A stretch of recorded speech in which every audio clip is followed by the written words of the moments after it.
High, সবাই কেমন আছো? তো সেই দিনটা ছিল শিবরাত্রি।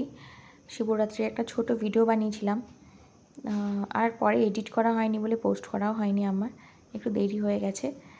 তো আজকে এই শিবরাত্রি উপলক্ষে মা ঠাকুরঘরটা একটু সাজিয়েছিলেন।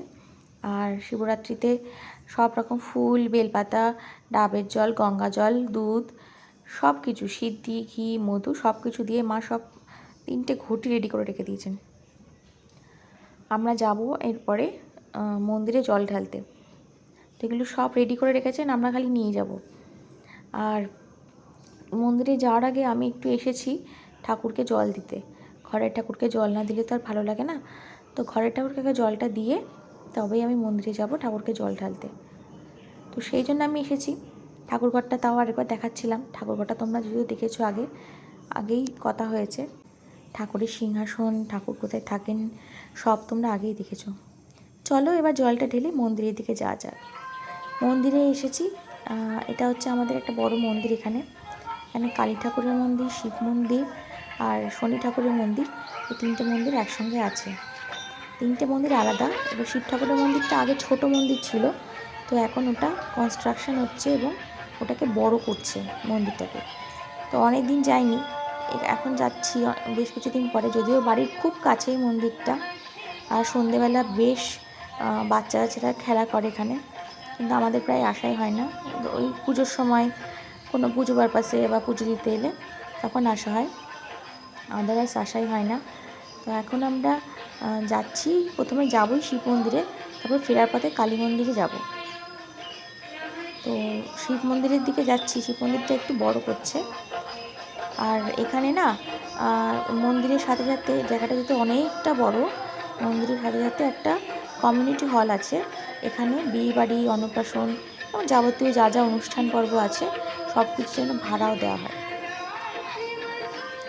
এবার চলো মন্দিরের দিকে ঢুকি। এই মন্দিরে কাজ হচ্ছে, আগেই বললাম। মন্দিরটা সবে এখন কাজটা একটু বন্ধ রেখেছে, যেহেতু শিবরাত্রি। সেই জন্য আজকে শিব ঠাকুরের প্রতিষ্ঠা দিবসও ছিল একসাথে।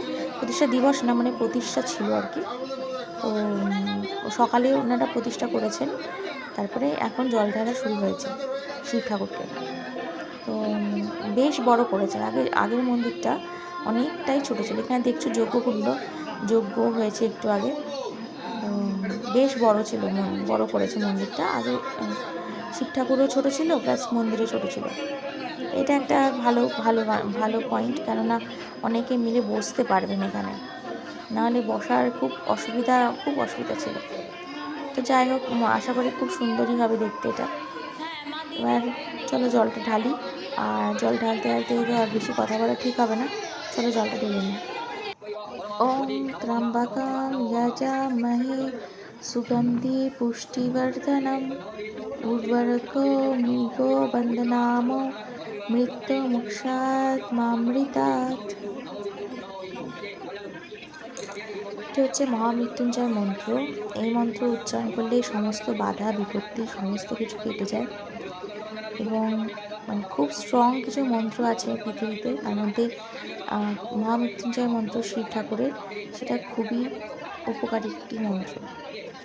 তো মহাশিবরাত্রির দিনে যতটা সম্ভব আমরা সবাই চেষ্টা করি শিব ঠাকুরের ভালোভাবে উপাসনা করতে।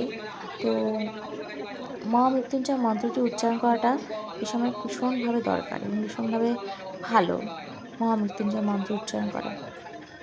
আর কথিত আছে যে আজকের দিনে নাকি শিব পার্বতীর বিয়ে হয়েছিল। তো আমি জানি না সত্যি, আমি কেন, আর অনেকেই হয়তো জানে না সত্যি কিনা জানি না যে শিব পার্বতীর আজকের দিনেই বিয়ে হয়েছিল কিনা। কিন্তু আমরা একটা জায়গায় গিয়েছিলাম একবার, তো সম্ভবত তামিলনাড়ুর মীনাক্ষী মন্দিরেই শুনেছিলাম ঘটনাটা, যে ওখানে শিব পার্বতীর বিয়ে হয়েছিল এবং নারায়ণ ছিলেন ওনাদের বিয়ের সাক্ষী। তো নারায়ণ পার্বতীকে নিজের বোন রূপে গ্রহণ করেছিলেন এবং পার্বতীর সাথে শিবের বিয়ে দিয়েছিলেন নারায়ণ। এবং সেই সময়টা নাকি বৈশাখ মাসের কোনো একটা সময়, আমরা যে সময় গিয়েছিলাম সে সময়ে ওই টাইমটা এসেছিল আর কি, বৈশাখ মাসের ওই টাইমটা ছিল তামিলনাড়ুতে। তো ওখানে আমরা দেখেছিলাম যে ওখানে বলছিল যে এই সময়টাই শিব পার্বতীর বিয়ের সময়। তো আসলে এক এক জায়গায় এক এক রকম মত, এবং যেটা বলে নানা মণি নানা মত। তো আসলটা কি, যে আজকের দিনে শিব পার্বতী বিয়ে হয়েছিল, মানে কি যার যেটা বিশ্বাস, যে যেটা বিশ্বাস করবে, বলে না বিশ্বাসী মিলাই বসে তর্কে বহুদূ। তো যেই যেটা বিশ্বাস করবে সেটাকেই মনে প্রাণে ধরে এগোনোই ভালো। 10 রকম কথা শুনে 10 রকমভাবে চিন্তাভাবনা করে মনকে বিভ্রান্তি না দেওয়াই ভালো। তো এইদিকে আমাদের দেখছো প্রায় পুজোর শেষের পথে, পুজোটা প্রায় হয়ে এসছে। আর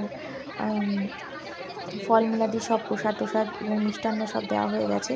দিয়ে এবার জাস্ট ধূপবাতি দেখাবো আর সব কিছু দেখাবো, দেখিয়ে একটু পরেই বেরিয়ে চলে আসবো। আর এখানে সবাই মিলে পুজো করার ফলে অনেকে লাইন করে গেছিলো।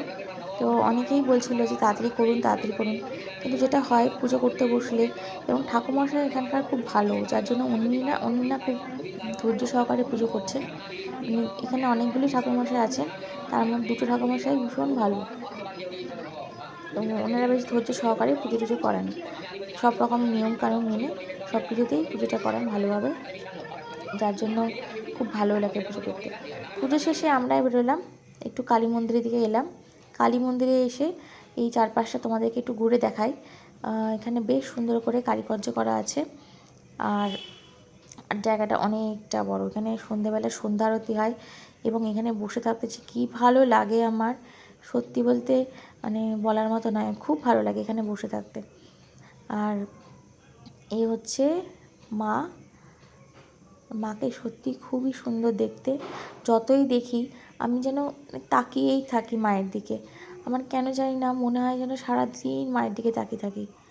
এই মাকে আমার এত ভালো লাগে, বিশেষ করে এই মন্দিরের মাকে, কেন জানি না। তো এখানে নটরাজের একটা ছবি আছে, মানে এটা মনে পেন্টিং করা। আর প্রত্যেক দিন সন্ধ্যেবেলা এখানে মানে খুব জাঁকজমকভাবে আরতি হয়। জাঁকজমক মানে খুব লোকের সমাগম হয় তা নয়, কিন্তু লোকজন আসে, প্রচুর লোকজন আসেন, আর এসে এখানে আরতি দেখেন এবং আরতির সময় পার্টিসিপেটও করেন, অনেকে কীর্তন করেন এবং সব কিছু করেন।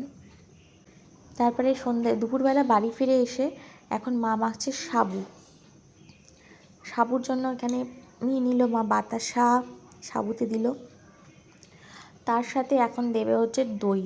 আমরা না বড় দই পাইনি, তাই ছোট ছোট কটা দই নিয়ে চলে এসেছি। বড় দইগুলো একদম ছিল না বাজারে তখন দোকানে, তো ছোট দই পেয়েছি, ছোট দই নিয়ে চলে এসেছি। এখন দিচ্ছেন মা কলা। তো প্রথমে মা বলেছেন কলাগুলো পিস পিস করে কাটবেন, তা আমি বললাম যে না, কলাটা মাখিয়ে দিলেই বেশি ভালো মনে হবে, খেতে বেশি ভালো লাগবে।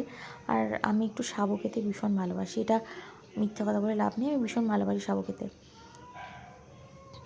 তো মা তো ভীষণ ভালো মাখেন, আর মায়ের হাতে মাখানো সাবু যে খাবে তার সে ভুলবে না, এত সুন্দর মাখেন মা। তো এখন দিয়ে দিল গুড়, আর কলাটা দিয়ে ভালো করে মেখে নিচ্ছেন। মেখে নিয়ে এরপরে সম্ভবত দেবে হচ্ছে দইটা, দেখা যাক কী করে। আর পাশে নারকেল কুড়িয়ে রেখেছে, নারকেল কুড়াটাও দেবেন। তারপরে দুধ আছে, এর সাথে মা অনেক রকম কিছু দিয়ে মিশিয়ে মা সাবুটা মাখেন, খুবই ভালো হয় খেতে ওই জন্য। তো আর এক পাশে করেছে কি, একটুখানি মুগের ডাল ভিজিয়ে রেখেছিলেন। মুগের ডালটা ভেজানোর ফলে মুগের ডালটা একটু খেতে হয় নাকি, তো ওই জন্য মুগের ডালটা সাবুর মধ্যে দিয়ে দিলে সেটা একসাথে খাওয়া হয়ে যাবে, আলাদা করে মনেও হবে না যে মুগের ডালটা কেন কাঁচা মুগের ডাল ভেজানো হয়ে গেছে, সেরকম মনেও হবে না। তো এটা মেখে নিয়ে এখন ভালো করে মাখছেন মা এখনও। আর এরপরে এখন অ্যাড করবেন,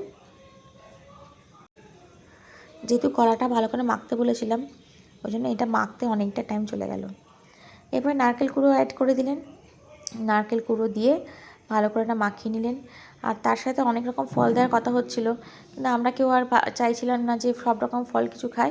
তো শশাটা হাতের সামনে ছিল, শশাটা কাটা হয়েছিল, ওপরে বেদানা তরমুজ অনেক কিছু ছিল, সেগুলো কিছু কাটা হয়নি প্রথমে, পরে অবশ্য তরমুজটা কাটা হয়েছে। তো মা চাইছিলেন অনেক কিছু ফল টল দিয়ে করতে, কিন্তু আমরাই চাইনি আর ফল টল কিছু দিতে।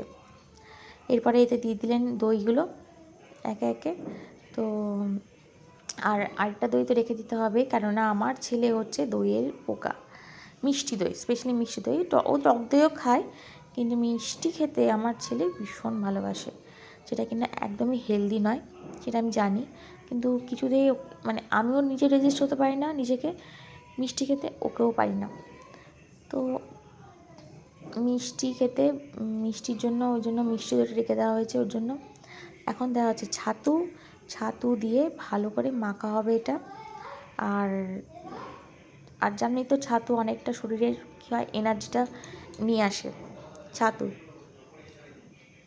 তো ছাতু দিয়ে ভালো করে মাখিয়ে তারপরে এখনও রেডি হবে আমাদের।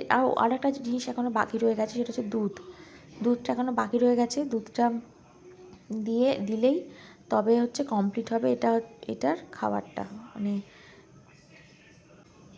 সাবুটা কমপ্লিট হবে। তবে অনেকক্ষণ ধরে মাখানো হয়েছে, ভালো করে না মাখালে, না মেশালে কেমন লামস হয়ে যায় না, তো সেরকম না, লামসটা যাতে না হয় সেই জন্য মা আরও ভালো করে মাখিয়ে নিচ্ছেন, কোনো রকমের লামস যাতে না হয়। তো এভাবে চলতে দেখা যায় কতক্ষণ ধরে মা মাখেন। এবারে দেখছেন যে একটু ওভারফ্লো হয়ে যাবে দুধটা দিলে, তো মা ভাবলেন যে একটু আলাদা করে তুলে রাখবেন, তো তুলে রেখে তারপর দুধটা মেশাবেন। তো ওই জন্য মা একটু কী করছেন, যে তুলে রাখছেন আলাদা করে, তাতে দুধটা মেশাতে সুবিধা হবে, নাহলে পাত্রটা যেহেতু ছোটো হয়ে গেছে। তো এবার দুধটা মিশিয়ে দিয়েছেন এতে, আর মিশিয়ে দেওয়ার পরে এই ঘনত্বটা রেডি হয়েছে। আর ব্যাস এটাই হয়ে গেছে রেডি হয়ে এবার আমাদের সাবুটা আমরা এবার গ্রহণ করব, মানে খাবো। আর চলো, টাটা, বাই বাই।